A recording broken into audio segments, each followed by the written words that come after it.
Vision 2020 అంటే దానిని 420 అని హేళన చేశారు. కంప్యూటర్లు కూడు పెడతాయా అని నిందించారు. తెలుగువారిని సింగపూర్ స్థాయికి పెంచడం పగటి కళ అని ఎద్దేవా చేశారు. ప్రపంచ బ్యాంక్ నిర్దేశానుసారం దోపిడీకి విసిరిన వలె విజన్ 2020 అని దురుద్దేశాలు ఆపాదించారు. ఇవన్నీ నిందలేనని చరిత్ర రుజువు చేసింది. నేను ఆ రోజు విజన్ 2020 అంటే చాలా మంది ఎగతాళి చేశారు. నన్ను 420 అని కూడా ఎగతాళి చేశారు. కానీ ఈరోజు నేను ఆ రోజు విజన్ 2020 అన్నప్పుడు దాంతో అసోసియేట్ అయిన వాళ్ళందరూ బ్రహ్మాండంగా రాణించారు. ఈరోజు 2047కి భారతదేశం 100 సంవత్సరాల స్వాతంత్రం వచ్చిన సందర్భంగా ఉత్సవాలు జరుపుకుంటున్నాం. ఆ సందర్భంగా నేను ఒకటే పిలిపిస్తున్నా, ప్రపంచంలో ఎక్కడ భారతీయులున్నా నెంబర్ 1 కమ్యూనిటీగా ఇండియన్స్ ఉంటారు. దాంట్లో 30% తెలుగు వాళ్ళు ఉంటారు. ఉమ్మడి ఆంధ్రప్రదేశ్లోని ప్రతి పల్లె, ప్రతి పట్టణం నుండి 30 లక్షల మంది పేద మధ్యతరగతి యువత సైబరాబాద్లో ఉద్యోగాలు, ఉపాధి పొందారు. ప్రతి 4 ప్రవాస భారతీయుల్లో ఒకరు తెలుగువారున్నారు. విదేశాల్లోని ఏపీ రైతు బిడ్డలు, కూలీల బిడ్డలు అక్కడ సంపాదించిన డబ్బులు ఇక్కడికి పంపిస్తుంటే వారి తల్లిదండ్రులు ఇక్కడ భూములు కొంటున్నారు. 1996కు పూర్వం ఐటీ ఎగుమతులు 5,000 కోట్లు మాత్రమే ఉండగా 2023-24లో సైబరాబాద్ నుండి 2.70 లక్షల కోట్ల ఐటీ ఎగుమతులు జరిగాయి. తెలంగాణ ప్రభుత్వ ఆదాయంలో 60% హైదరాబాద్ నుండే వస్తోంది. ఈ ఆదాయంతోనే తెలంగాణలోని అన్ని జిల్లాల అభివృద్ధికి నిధులు ఇవ్వగలుగుతున్నారు. విజన్ 2020 వల్ల అమెరికాలోని తెలుగువారి తలసరి ఆదాయం $120,000 ఉంది.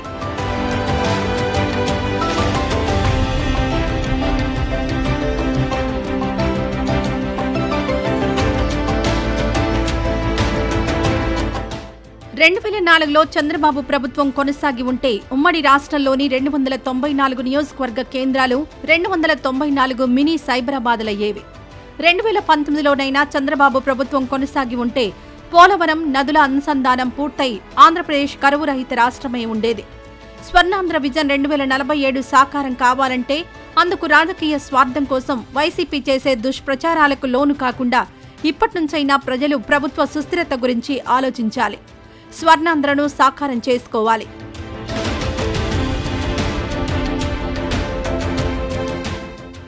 నేటి విద్యుత్ వెలుగులు విజన్ 2020, విజన్ 2029 ఫలితాలే. తెలుగుదేశం ప్రభుత్వం ఏర్పడక ముందు రాష్ట్రం కరెంటు కోతలతో ఇబ్బంది పడేది. 1947 నుండి 1996 వరకు 49 ఏళ్లలో రాష్ట్ర విద్యుత్ ఉత్పత్తి సామర్థ్యం కేవలం 5,000 మెగావాట్లు మాత్రమే. మొదటి దశ విద్యుత్ సంస్కరణలతో 2004 నాటికి చంద్రబాబు అదనంగా మరో 5,000 మెగావాట్లు ఉత్పత్తి చేశారు. ఇది రైతుల మోటార్లకు ఉచిత విద్యుత్ ఇవ్వడానికి ఉపయోగపడింది. 2014-19 మధ్య రెండో దశ విద్యుత్ సంస్కరణల ద్వారా చంద్రబాబు ప్రభుత్వం మరో 10,000 మెగావాట్ల విద్యుత్ ఉత్పత్తి సామర్థ్యం గల ప్లాంట్లు స్థాపించింది. ఇది రాష్ట్రంలో మిగులు విద్యుత్తును సృష్టించింది. దీంతో విద్యుత్ కోతలు నివారించటమైంది.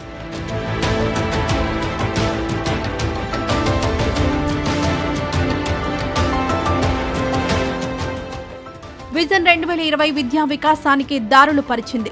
కిలోమీటర్కు ఒక ప్రాథమిక పాఠశాల, 3 కిలోమీటర్లకు ఒక ప్రాథమిక ఉన్నత పాఠశాల, 5 కిలోమీటర్లకు ఒక ఉన్నత పాఠశాల, మండలానికి ఒక ఇంటర్మీడియట్ కాలేజ్, రెవెన్యూ డివిజన్కు ఒక ఇంజనీరింగ్ కాలేజ్, జిల్లాకు ఒక మెడికల్ కాలేజీని స్థాపించి చంద్రన్న విద్యా విప్లవం తెచ్చారు. 38,000 పాఠశాలలు నిర్మించి 2.32 లక్షల ఉపాధ్యాయులను నియమించారు. జగన్ 5 ఏళ్లలో ఒక్క డిఎస్సీ కూడా నిర్వహించలేదు. నేడు నారా లోకేష్ విద్యాశాఖ మంత్రిగా డిఎస్సీ ద్వారా 16,347 ఉపాధ్యాయ నియామకాలు చేయడానికి చర్యలు చేపట్టారు. ఉమ్మడి రాష్ట్రంలో చంద్రబాబు 54 ఇంజనీరింగ్, 22 మెడికల్ కాలేజీలు, 38 polytechnic, 14 B pharmacy, 19 MCA, 97 MBA, 1,012 junior కాలేజీలు, 395 డిగ్రీ కాలేజీలు, 11 డైట్ కాలేజీలు స్థాపించారు. అందువల్లనే నేడు ప్రతి 4 ఎన్ఆర్ఐలలో ఒకరు తెలుగువారున్నారు. నవ్యాంధ్రలో IIT, IISER, AIIMS, NIIT, IIM, triple IT, central university లాంటి 19 ప్రతిష్టాత్మక జాతీయ స్థాయి విద్యా సంస్థలు స్థాపించారు. రెసిడెన్షియల్ పాఠశాలలు 68 నుండి 392కి పెంచారు. నీతి ఆయోగ్ నివేదిక ప్రకారం నాణ్యమైన విద్యలో ఏపీని 3వ స్థానంలో నిలిపింది చంద్రన్న. దీన్ని 19వ స్థానానికి దిగజార్చింది జగన్ రెడ్డి.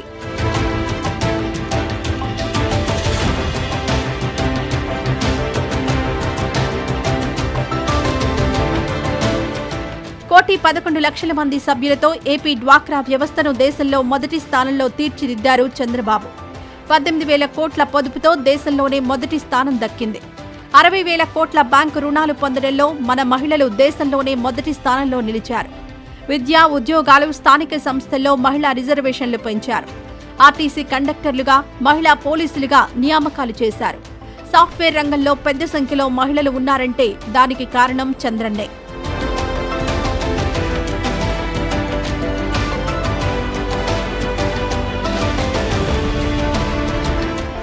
2047 నాటికి 40 లక్షల కోట్ల పెట్టుబడులు ఆకర్షించడం రంగుల కళ అని పిడివాదులు, నిరాశావాదులు రాతలు రాస్తున్నారు. 2014-19 మధ్య చంద్రబాబు ప్రభుత్వం 5 లక్షల కోట్ల పెట్టుబడులు ఆకర్షించి 5.13 లక్షల ఉద్యోగాలు కల్పించిందని నాటి పరిశ్రమల శాఖ మంత్రి మేకపాటి గౌతమ్ రెడ్డి శాసన మండలికి రాతపూర్వకంగా సమాధానమిచ్చారు. కరువు సీమ అనంతపురం జిల్లాలో కియా పరిశ్రమ ద్వారా 4 లక్షలకు పైగా కార్ల తయారీతో 18,000 మందికి ఉద్యోగాలు, ఉపాధి కల్పించారు. ఆ పరిశ్రమ చుట్టూ 50 కిలోమీటర్ల పరిధిలో రైతుల భూముల విలువ భారీగా పెరిగిన అనుభవం మన ముందున్నది. కూటమి ప్రభుత్వం 6 నెలల్లో 50కి పైగా జాతీయ, అంతర్జాతీయ పరిశ్రమలు, 4.60 లక్షల కోట్ల పెట్టుబడులు రాష్ట్రంలో పెట్టడానికి ముందుకొచ్చాయి. ఈ పరిశ్రమల ద్వారా 5 లక్షల ప్రత్యక్ష ఉద్యోగాలు వస్తాయి. అమరావతిలో 125 కేంద్ర ప్రభుత్వ సంస్థలు, ప్రైవేటు వర్సిటీలు నిర్మాణాలకు ముందుకొచ్చాయి. కర్నూలు జిల్లా ఓర్వకల్, కడప జిల్లా కొప్పర్తి పారిశ్రామిక వాడల్లో 25,000 కోట్ల పెట్టుబడులతో 75,000 మందికి ఉద్యోగాల కల్పనకు కేంద్రం ఆమోదం సాధించారు. విశాఖకు టీసీఎస్ వచ్చి 10,000 ఉద్యోగాలిస్తోంది. రామాయపట్నానికి 60,000 కోట్ల పెట్టుబడితో బీపీసీఎల్ వస్తోంది. ఈ వాస్తవాలు పరిశీలిస్తే ఇప్పటి నుండి ఏడాదికి 2 లక్షల కోట్ల పెట్టుబడులొచ్చినా 2047 నాటికి, అంటే రానున్న 23 ఏళ్లలో 40 లక్షల కోట్ల పెట్టుబడులు ఆకర్షించడం సాధ్యమే. అది రంగుల కల కాదు. పెద్ద పెద్ద కలలు కని కష్టపడకపోతే ప్రగతి ఎలా సాధ్యం?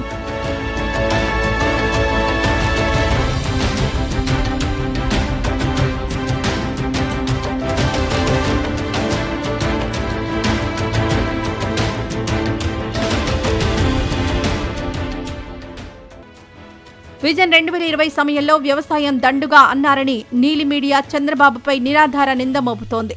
రాబోయే 5 ఏళ్లలో సగటున 11.05% చొప్పున వ్యవసాయ వృద్ధి రేటు సాధించాలని, దీనికి సుమారు 5.85 లక్షల కోట్ల పెట్టుబడులు సాధించాలని, మొత్తం వ్యవసాయ భూమిలో 47% ప్రకృతి వ్యవసాయం క్రిందకు మార్చాలని విజన్ 2047లో పేర్కొన్న లక్ష్యాలు సాధించలేరని వైసీపీ ప్రభావిత మేధావులు రాస్తున్నారు. పిడివాదులు కూడా దీన్నే సమర్థిస్తున్నారు. వీరు అభివృద్ధి నిరోధక ఫ్యూడల్ వ్యవసాయమే ఉండాలని కోరుకుంటున్నారా? ఫ్యూడల్ వ్యవసాయ వ్యవస్థ కన్నా పెట్టుబడిదారీ వ్యవసాయ విధానాలే ప్రగతిదాయకమన్నది నిజం.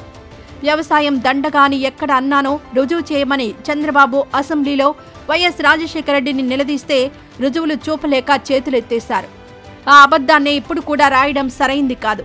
ఫ్యూడల్ వ్యవసాయం స్థానంలో పెట్టుబడిదారీ వ్యవసాయం అభివృద్ధి చేస్తే రైతుకు కూడా సాపేక్షంగా లాభదాయకం.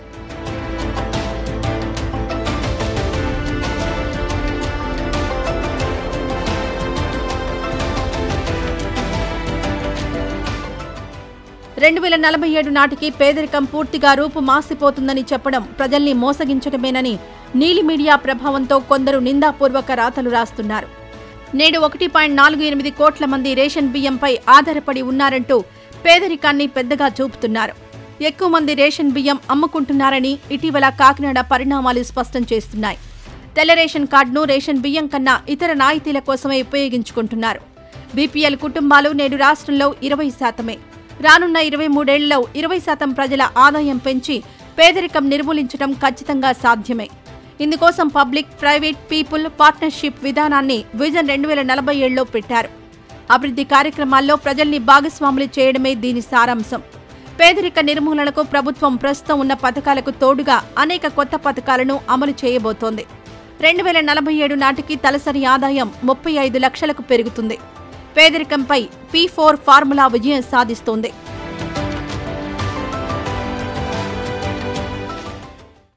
ఈ వీడియో నచ్చితే లైక్ చేయండి. అలాగే మా ఛానల్ ని ఫస్ట్ టైం కనుక చూస్తున్నట్టయితే ఇప్పుడే సబ్స్క్రైబ్ చేసుకుని పక్కనే ఉన్న గంట సింబల్ ని యాక్టివేట్ చేసుకోండి. అప్పుడే మేము పెట్టే ప్రతి వీడియో మీకు నోటిఫికేషన్ గా వస్తుంది. అలాగే ఈ వీడియో పూర్తిగా చూసినందుకు ధన్యవాదాలు.